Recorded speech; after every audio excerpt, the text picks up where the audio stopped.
প্রধান উপদেষ্টার বাসভবন যমুনার সামনে দফায় দফায় পুলিশের সাথে সংঘর্ষ হয় নবম পে স্কেল বাস্তবায়নের দাবিতে আন্দোলনকারীদের। পরিস্থিতি নিয়ন্ত্রণে পুলিশের ছোড়া tear shell, rubber bullet, sound grenade আর লাঠি পেটায় আহত হয় অন্তত 15 জন।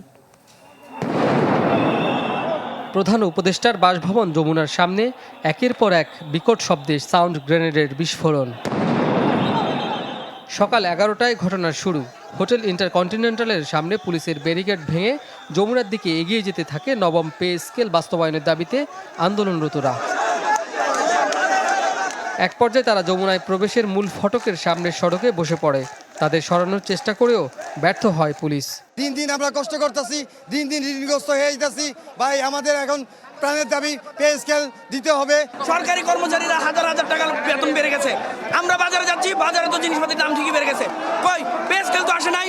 আমাদের যা সামান্য নিম্নতম বেতন দিয়ে আমরা চলতে পারি না। আমাদের অন্য কোনো দাবি নাই, শুধু আমাদের একটা দাবি নবম পে স্কেল। নায়াসিনামাইড ও স্যালিসাইলিক সমৃদ্ধ লিলি ফেস ওয়াশ যা ফেসের ডেড স্কিন সেল দূর করে দেয় দ্বিগুণ ফাস্টার ব্রাইটেনিং। জরুরি ভিত্তিতে ঘটনাস্থলে আসেন ডিএমপি কমিশনার। পরিস্থিতি নিয়ন্ত্রণে দেন নির্দেশনা। জলকামান, রাবার বুলেট, টিয়ার শেল ও সাউন্ড গ্রেনেড নিক্ষেপে দফায় দফায় সংঘর্ষের পর যমুনার সামনে থেকে পিছু হটে আন্দোলনকারীরা। আটক করা হয় কয়েকজনকে, আহত হন অন্তত 15 জন। ঘটনাস্থলে মোতায়েন ছিল সেনাবাহিনী, সোয়াট, বিজিবি, র্যাব ও নৌবাহিনীর বিশেষ টিম। আমাদের পেটের কুতাটুকু আপনারা নিবারণ করুন। আমরা তো ন্যূনতম বেতন চেয়েছি, আমরা তো লাখ লাখ টাকা চাই নাই। আমরা সাধারণ কর্মচারী।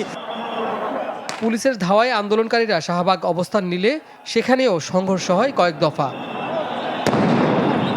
পুলিশ বলছে যমুনার আশপাশের এলাকায় সব ধরনের সভা সমাবেশ নিষিদ্ধ, তাই সরিয়ে দেওয়া হয়েছে আন্দোলনকারীদের। ডিএমপি সবসময় 29 ধারা মোতাবেক সভা সমাবেশ নিষিদ্ধ ঘোষণা করে থাকে এবং ইম্পোজ ঘোষণা করা আছে। এই এলাকায় কারোর ঢোকা নিষেধ এবং ঢুকলে সেটি একটি অপরাধ।